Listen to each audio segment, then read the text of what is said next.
Hebrews 12 verse 25. See that you do not refuse him who speaks, for they did not escape who refused him who spoke on earth. Much more shall we not escape if we turn away from him who speaks from heaven. Mao na igsuon nga sa kanunay mamati gayud kita sa pulong sa Dios. Mamati kita sa mga tao nga nagsangyaw sa pulong sa Dios. Mamati kita sa mga pastor nga nagsangyaw sa pulong sa Dios, sa mga pari nga nagsangyaw sa pulong sa Dios, or kinsa nga mga leader sa simbahan nga nagsangyaw sa pulong sa Dios igsuon. Mamati gayud kita ni ana ug ayaw kana ibaliwala igsuon. Ayaw i-refuse ang word of God sa imong kinabuhi, kun dili papuy-a ang word of God sa imong kinabuhi ug ikinabuhi ang mga pulong sa Dios sa matag adlaw. I-apply ang pulong sa Dios sa imong kinabuhi sa matag adlaw ug ngadto sa tibuok nimo nga pamilya. Igsoon, ayaw gayud i-reject ang pulong sa Ginoo. Ayaw gayud i-refuse ang pulong sa Dios igsoon. Tungod kay ang tao nga mag-refuse ni ana, ang tao nga mag-reject sa pulong sa Ginoo, ingon siya nga iyang pagasilutan.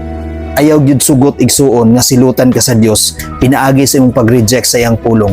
Tungod kay kung dili nimo i-reject ang pulong sa Dios igsuon, tungod kay kung imong paminawon ug imong i-accept ug imong puy-an ang pulong sa Dios igsuon, mahimo kang iyang anak ug masayod ka unsaon pagkinabuhi nini nga kalibutan nga anak sa Dios. Masayod ka niya na igsuon tungod kay imo mang masabtan nga unsa di ay ang purpose sa atong kinabuhi. Mao kana nga maminaw kita sa word of God nga gisangyaw sa mga katawhan, ato ka ng paminahon igsuon ug dili gayud kana nato i-reject. Tungod kay timan-i kini igsuon, once imong i-reject ang word of God ug dili nimo i-accept sa imong kaugalingon, ingon siya silutan ka sa Dios.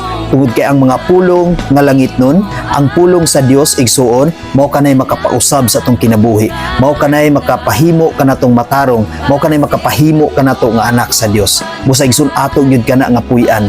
Tungod kay kasagaran karon sa katawhan, mas maminaw pa sa mga word nga kalibutanon, mas maminaw pa sa mga binua nga word nga dili makapahimuot sa Dios. Mas ganahan pa sila nga maminaw o mubasa sa mga story sa kalibutan, mga istorya nga kalingawan sa kalibutan, apan kung ang word sa Ginoo mao na gani ang hisgutan, daghan kayo nga mulikay ni ana igsuon.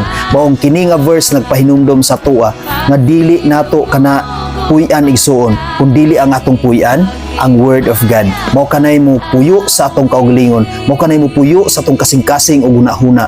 Tungod kay kana igsuon, mao kanay makapalig-on sa atong pagtuo, sa atong relasyon sa Ginoo ug magkinabuhi kita sa kanunay nga kauban ang Dios sa matag adlaw.